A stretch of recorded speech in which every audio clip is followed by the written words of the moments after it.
نگاه میکردم که یک صدا، یک ناله، یک غلغله میگه به گوشم شنیده شد که این طرف و طرف نگاه کردم، از هر کجا چیزی نمیدیدم. ناگاه نگاه کردم که درهای آسمان کشاده شد، همونطور یک خیمه نورانه سفید از آسمان به زمین آمد. جبرائیل علیه السلام در زمین در بالای قمستان بود. خیمه آمد، در اوج حضرت آدم صفی الله، حضرت شیس، حضرت نوح همه جمع بدن. آمدن به مجرد که پا را در دشت کرب بلا در بالای قم و بیابان نهادن، جبرائیل آواز کرد که بیا، گفت مرحبا بک یا آدم صفی الله و الصلاة و السلام علیک یا صفی الله. حضرت آدم صفی الله نزدیک شد به درون خیمه، از خیمه بیرون شد. این 49 نفره به مثل مرده خوابیده بودن. میگه من میدیدم. آدم قبای سبز بر تن داشت، به میان خمیده، بریش سفید با اشک ریزان. وقتی که نزدیک شد قدم هاش چنان میمان که میگه خیال میکردم که حاضی به زمین میافته یا زمان دیگه. با حضرت شیس و حضرت نوح نزدیک شد، آمد میگه سر حضرت امام حسین از تغاره گرفت، میگه او را بوسه کرد و لعنت بر این کشندگان تو. اون دل چخیل دل هست، دلی که از سنگ خارا هست که چخیل او دل شد که به شمشیر ای سر برید. او را به جایش گذاشت، با اشک ریزان در همون بیابان دشت کرب بلا یک طرف ایستاد. بعدن باز یک نور پیدا شد. میگه خیمه قطعی دیدیم که حضرت ابراهیم علیه السلام آمد. حضرت ابراهیم شخص زیبا با میجه های دراز، ابروان خشرو آمد. او هم قدم زد و آمد سر بوسه کرد و او را به یک طرف گذاشت. پیغمبران همه یک و یک پی هم آمدن میگرفت تا اخیران که حضرت عیسی علیه السلام آمد. حضرت عیسی هم آمد سر بوسه کرده به یک طرف گذاشت. حضرت عیسی جوان 33 ساله یاش بودن.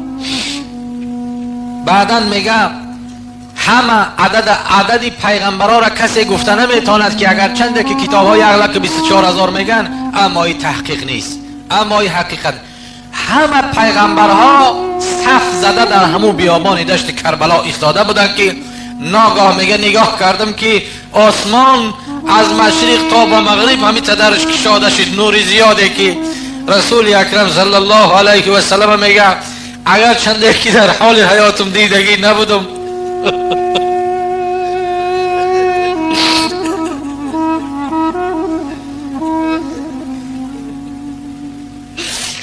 رسول الله صلی الله علیه و سلم از طرف راستش علی رضی الله تعالی عنه، از طرف چپش دیگر صحابه ها بودن. حضرت خدیجه مادرمان، حضرت فاطمه زهرا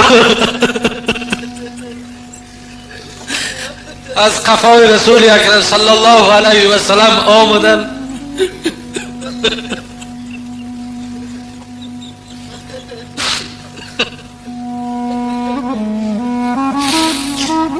اونها از خیمه خارج شدن، همه با بالای قمیصان، همه پیغمبران اول العزم، همه انبیا و مرسلین در اونجا حاضر بودن، همه سرها پایان همه عشق میریزوندن. بعدا رسول الله صلی الله علیه و سلم در براق نشسته بودند، چهره مبارک غم آلود، موی سر مبارک پریشان شانه نو کرده. رسول الله صلی الله علیه و سلم در بالای براق بودند. وقتی که همه صف کشیده بودند به زمین که همه خم بیدن، یگان کس از پیش رسول الله صلی الله علیه و سلم به آدابی نمیکرد، پیش هم نمیگذشت. همه که براق با بالای دشت کرب و بلا که نشست، پیغمبر صلی الله علیه و سلم از بالای براق پای مبارک به بالای همه کمیستان دشت کرب و بلا نهاد. حضرت خدیجه مادرمان، حضرت فاطمه رضی الله تعالی عنها که دیگر ازواج مطهرات حضرت فاطمه رضی الله عنها را از کتف مبارک داشته بودند که حتی قدرت راست ایستادن نداشت. ازواج مطهرات در گرد فاطمه بودند، هیچ کس پیش نمی آمد. علی رضی الله عنه با چهره خزان با اشک ریزان از قفای رسول الله ایستاده بود. همه ایره همه بدبخت میگه با چشم سرم دیده ایستاده بود. میگه بعدا رسول اکرم صلی الله علیه و سلم همه که از براق پای مبارکه که به دشت کربلا نهاد خنبی سر میگه با چشمام دیدم که از همه تشت از همه تغاره میگه جر شد. 70 قدم جر شده با خونی ریزان و اشکی ریزان خودش آمده پشت پای رسول اکرم صلی الله علیه و سلم بوسه کرد. همون سری بیتن با اشکهای ریزان و خونی ریزان پشت پای مبارک رسول الله را بوسه کرد. رسول الله صلی الله علیه و سلم به هیچ کسی نگاه نمیکرد، و اهل اصحاب نگاه نمیکرد، به ازواج مطهرات نگاه نمیکرد، به جبرائیل نگاه نمیکرد. بعدا همه چشم ها دوخته فقط به رسول الله نگاه میکردن، همه اشک میریزوندن. 70,000 فرشته در او دشت کربلا ناله و خروش میکردن. بعدا رسول اکرم صلی الله علیه و سلم اون سر وقتی که پشت پاشه که بوسه کرد از زمین برداشت، سر برداشت، نگاه کرد که چهره ها موی سر پریشان خونالود، همه رو خونالود. رسول اکرم صلی الله علیه و سلم موی سر شد به طرف فرق کرد و از پیشانش بوسه کرد. همون سری بیتن با قدرت الهی میگه به زبان فصیح میگه دیدم که اشکهاش جاری شد. گفت که ای بابا، گفت ای جدی بزرگوار، همون امتانه که شب و روز امتی میگفتی دیدی که به من چی کردن. رسول الله صلی الله علیه و سلم سر گرفتن. بعدا فرشته آمد و را از دست مبارکه رسول الله گرفت. پیغمبر صلی الله علیه و سلم دورتر رفتن و یک کرسی در اوج فرشته آورد. پیدا شد که پیغمبر بر او کرسی نشسته بود. پیغمبر بر او کرسی نشسته بود.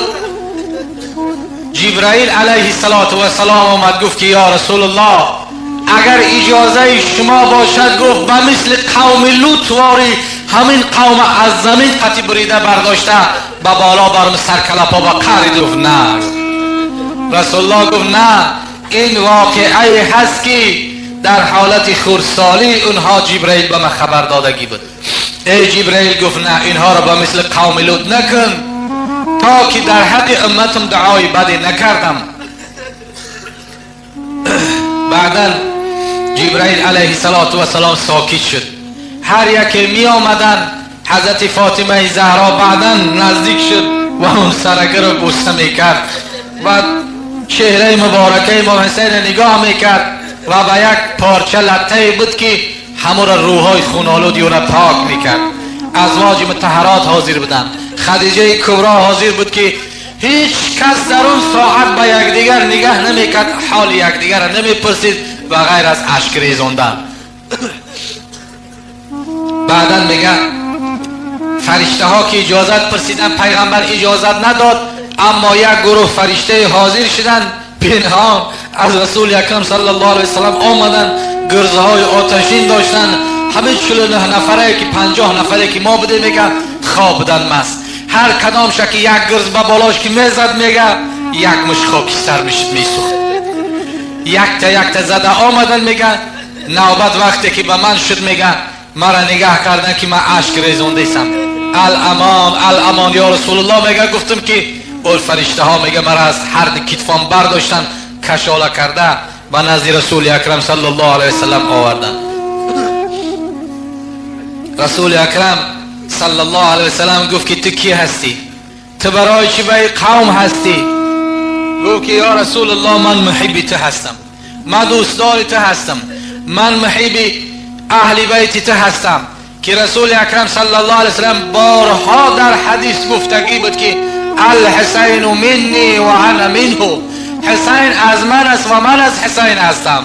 پیغمبر صلی الله علیه وسلم من احبه فقط احبنی و من ابغضه فقط ابغضنی. پیغمبر میگه حسین از من است من از حسین هستم. من احبه، کسی که حسین دوست بدارد او مرا دوست داشته است، و من ابغضه فقط ابغضنی، کسی که حسین بد ببینه او مرا بد دیده است. بعداً رسول اکرم صلی الله علیه وسلم گفت که تو در همون حالت بودی؟ گفت که بودم.